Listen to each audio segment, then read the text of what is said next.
Have you ever sat down to play something you used to know, and it feels like your fingers have never played it before? In today's video, I'm going to give you the 3 real reasons you can't play your old pieces anymore, and I'm going to show you how to fix this problem forever. And no, the reason that you can't play your old pieces anymore has nothing to do with how old you are, how much talent you have, or because you lack some inherent skill. It actually has everything to do with how you practice. Hey piano people, I'm Ashley. Welcome to Ashley Young Music Studio. I've practiced over 20,000 hours. I've taught adult piano players from all over the world. I've played at Carnegie Hall and the Kennedy Center. And here on the channel, I teach you how to practice smarter, not harder, so that you can sound like a real musician. Let's dive in. So the first reason that you can't play your old pieces anymore is that you memorized the piece with one type of memory. Now, this is a very common problem because most piano players utilize their muscle memory alone. And muscle memory is very important when it comes to learning how to play the piano. Muscle memory is actually the first type of memory to develop when you're learning a piece. It's why you can sit down and practice something several times in a row, and then the next day you can actually play it again. But muscle memory is also the least reliable type of memory when it comes to practicing and learning how to play the piano. Muscle memory is the reason that when you're playing a piece and all of a sudden you make a mistake or your brain freezes up, you can't get back on track and you have to go all the way back to the beginning of the piece and start over in order to play through the piece. That is the downside of muscle memory. And this all stems from one problem. And that problem is playing your pieces over and over again and calling it practice. If you're familiar with my work or my teachings, then you've heard me say this many times before, that sitting down and playing a piece of music over and over and over again is not effective or efficient piano practice. There is a time and a place for it, and it is something that is important, especially in the later stages of learning a piece, but that alone will not help you learn a piece to the level that you can actually play it with confident musical expression, and it certainly will not help you learn it in a way where you can recall it at a later date. When you are learning a piece, you actually need to activate all 4 types of memory. Your oral memory, which is how it sounds, your visual memory, which is how it looks on the page and also how it looks when your hands are on the keys, your muscle memory, which is exactly what we talked about, the physical feeling of playing and like your hands being able to actually remember how it feels, and your cognitive memory, which is a culmination of all 3 types of memory, but it's also when you actually start to know the patterns and recognize the symbols. And if you know music theory, this is like where analysis would come into play. But even if you don't know music theory, it's where you know what's happening. You know how to count it. You know what the notes are. You know what some of the chords are. You understand what's going on in the page. I used to have a teacher that said cognitive memory would be like if I handed you a sheet of manuscript paper, you could write out your entire piece of music and you wouldn't be missing any symbols or any markings. Now, obviously, you can see why reason number 1 is such a big deal. You can see why if you memorized your piece or you learned your piece just by playing it over and over with your muscle memory, that's not going to serve you for the long term.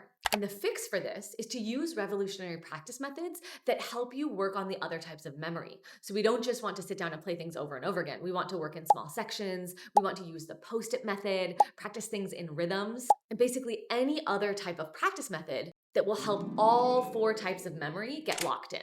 Now, I have a video where I go really deep into this and I actually take you through each type of memory and I tell you several different types of practice methods that you can use to enhance each type of memory. So I'm going to link that in the description of the video for when you're done with this one. But the long and short of it is, don't play your pieces over and over again. Actually practice using revolutionary practice methods.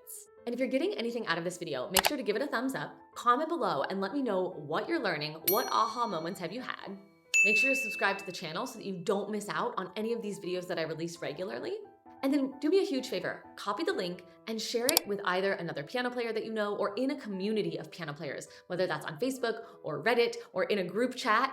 Whatever aha moments you are having right now, chances are there are so many other piano players out there that would thank you so much for sending them this video so that they too can experience those aha moments. All right, reason number 2 that you can't remember your old pieces anymore is that you skipped or skimmed over the most important steps. And I'm not gonna lie, this is one that 99.9% of adult piano players fight me on. Because these steps that I'm about to share with you, they're not glamorous, but they hold the key to learning pieces in all the types of memory for the long term. Now here are the steps. Counting out loud with the metronome, being consistent with your fingering, and repeating everything with enough repetitions that you know you are doing it with 98% accuracy 98% of the time. Sounds simple enough, right? There's actually a lot in all three of those steps. Most people, if they know that they have a treble section in their piece, they're gonna sit down and they're gonna play it through like once or twice to try to fix that section. Or if they're struggling with the rhythm, they just kind of like skim over it and assume that it will work itself out. And same thing with fingering. I'm curious, do you actually sit down and like write your fingering in for every single note in every single piece that you learn? Comment below and let me know. And if not, you are skimming over some of the most important steps. Because here's the thing, if you are skimming over rhythm or fingering and you're expecting that those things will work themselves out, or you're not doing enough repetitions to actually fix a problem, the biggest issue with this is that your brain and your hands aren't communicating effectively, right? If I'm doing the rhythm a little bit different every time I play it, or I'm doing the fingering a little bit different every time I play it, I'm being very inconsistent with the way that I'm practicing. And the brain cannot retain or recall inconsistent information. It's why we come up with mnemonic devices or rhymes to help us memorize complex information, because we need it to be the same every single time so that we can recall it. And so if you're being inconsistent with rhythm or fingering, or you're not doing enough repetitions to really ensure that you are reaching a high level of accuracy, your brain and your hands will always be confused. And this means that not only will your playing currently not be as beautiful and as musical as you want it to, but it gives you no chance of recalling your pieces that are older at a later date.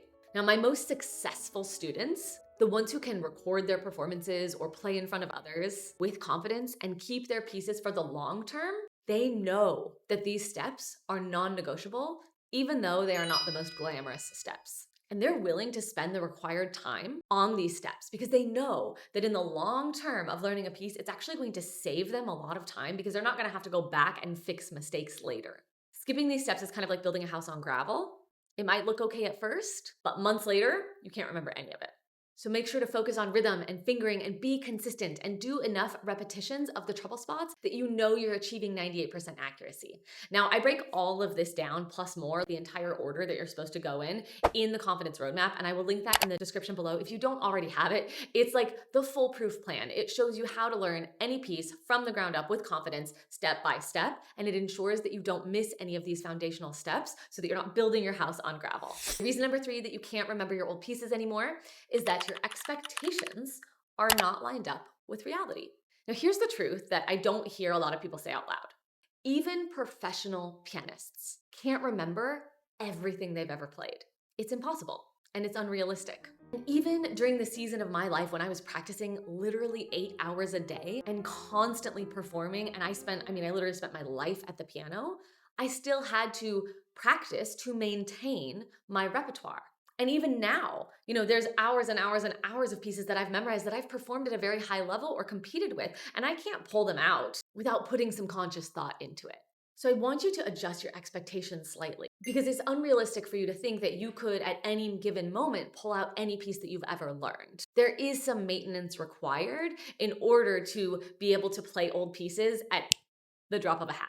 And so my favorite maintenance routine is pretty simple. It involves taking an older piece that you want to maintain over time and once or twice a week, play it through at half tempo with the metronome, counting out loud, making sure that you are, even though it's at half tempo, this is challenging, making it very musical, doing the dynamics, doing the phrasing, thinking about the musicality. Now, this little routine, it's not glamorous, right? Just like we talked about in step 2, it's not very glamorous, but it is exactly what I do if I want to maintain a piece for the long term. And it works. It will keep your old pieces feeling fresh without having to relearn them from scratch. And the reason is because when you play things at half tempo and you're counting out loud, again, you're reinforcing and strengthening those really non-negotiable steps that we just talked about in the last point. And you're doing things accurately, okay? And so you're feeding your brain consistent information, which it then can recall at a later date. And if you do this consistently, along with the other 2 things I mentioned, you're never going to sit at the piano again and wonder, why can't I play this anymore? So no, I promise you're not broken. Your memory is not fading. You're not too old. You're not losing all of your skills. You just need to practice in the correct way in order to be able to remember your pieces for the long term. Now, if you want to fix it, I really would recommend that you learn your pieces with the confidence roadmap. I mentioned it before, and it truly ensures that you learn in the most concrete way so that everything builds on the last step and it automatically works in those 4 types of memory that we talked about in the first point. I will link that in the description and also right here on the end screen, along with that video where I go much deeper into the 4 types of memory. Happy practicing.